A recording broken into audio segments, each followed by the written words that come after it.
Welcome to Dr. Warrick's podcast channel.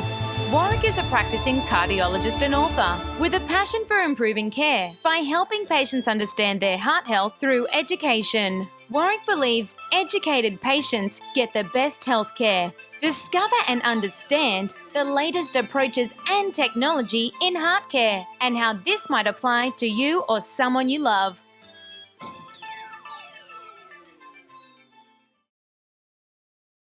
Hi, Warrick Bishop here, and welcome to my podcast and videocast channel, and also to the Healthy Heart Network.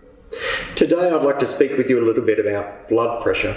In the last few weeks I've had a couple of patients raise the issue of blood pressure, and in particular I had one patient whose GP reduced their medication based on blood pressure. So I'd just like to talk a little bit about that. Of course, blood pressure is very, very important. It is the work that the heart does. The heart is a pump, and if you think about it, if the pump is pumping into a system, then the pressure within that system is a direct reflection of the effort that that pump is making. Makes common sense. So I want you to understand, if you possibly can, the very simple concept that the lower the blood pressure, the less effort, the less work the heart is doing. And in terms of reducing work for the heart, or reducing work for a pump for that matter, the lower you can run the workload for any machine, including the heart, the better you will be able to preserve that machine, the less wear and tear on that machine. Just think about it. It's a no-brainer to think if your heart is pumping at 160 millimeters of mercury for a lifetime, that has to be more wear and tear on your heart and your vasculature compared to if your heart was beating at 110 millimeters of mercury for your entire life. Okay, so we're agreed. Blood pressure, really important in terms of the work that the heart does, and really important in terms of the wear and tear that the heart does. I've spoken about this before. The wear and tear that we're particularly concerned about when it comes to the heart is the effect on the muscle and the effect on the chambers. Both the chamber, which is the left ventricle, the main pumping chamber, but the pre-chamber to the left ventricle, which is the left atrium. That left atrium will dilate if people have high blood pressure. The left ventricle will thicken up if people have high blood pressure. We will see individuals run a greater risk of developing a condition called atrial fibrillation, which I might just add, I've recently released a book on. So if you have atrial fibrillation and you're interested, please look it up, because I've got a lot of detail in there trying to explain this very complicated condition. But one of the things we really want to treat to reduce the risk of atrial fibrillation occurring in someone's lifetime is blood pressure.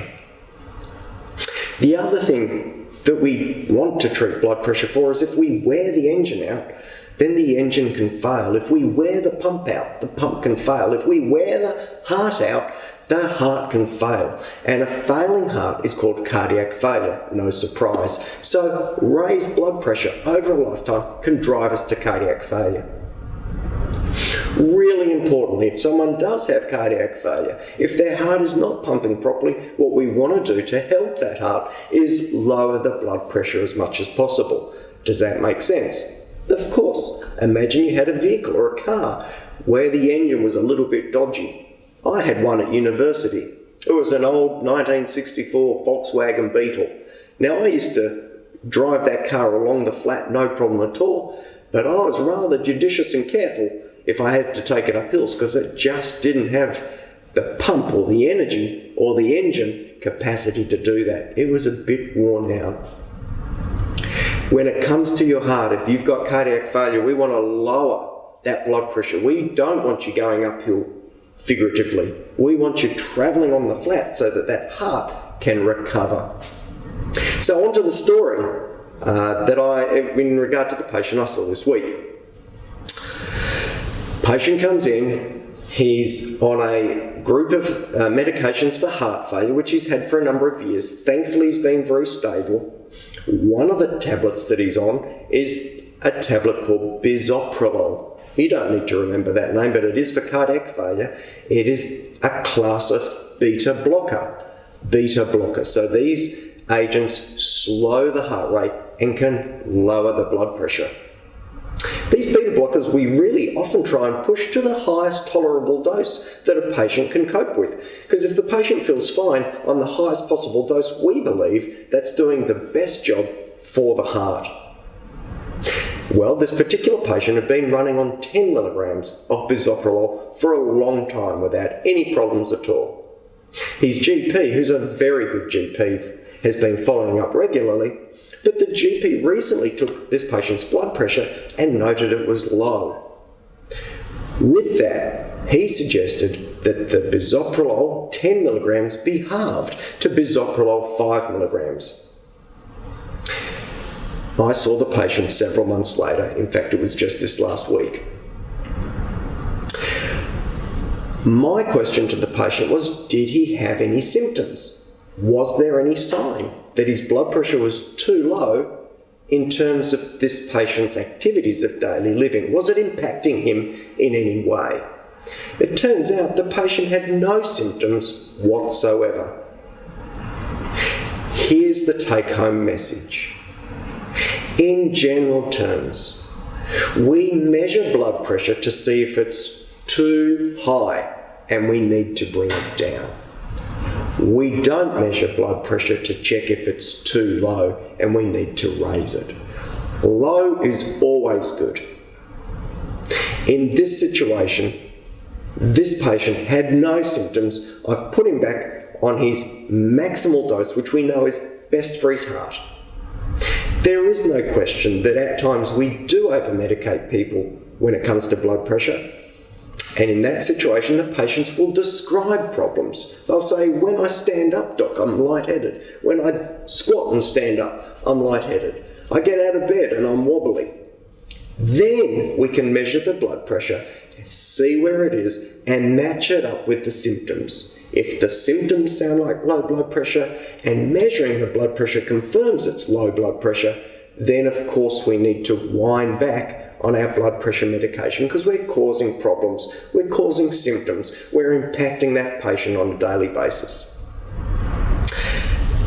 But if you are taking your blood pressure medication, your blood pressure is beautiful and low, in fact, low enough to be a teenager, then there's no reason to back off on your blood pressure therapy. Only if there's symptoms. If there's no symptoms, keep doing what you're doing and know that you're giving your heart the lowest workload it can deal with. You're giving it the best chance to function and you're reducing wear and tear on it in the long term. So blood pressure, it's a fantastically important thing. We always want to be pulling it down. We want it as low as possible without causing symptoms. But if it's low and there's no symptoms, there's no concern. I hope that makes a bit of sense. I really appreciate you joining me on my podcast and videocast channel. I'm really hoping you're getting something out of the Healthy Heart Network and all the resources available through my website and the Healthy Heart Network website. Please, if you have any queries or questions, drop us a note because I'd love to hear your questions, and if you've got any suggestions for a topic for a podcast, please also let me know. For now, until next time, I wish you the very best, good health, and goodbye. You have been listening to another podcast from Dr. Warrick. Visit his website at drwarrickbishop.com for the latest news on heart disease. If you love this podcast, feel free to leave us a review.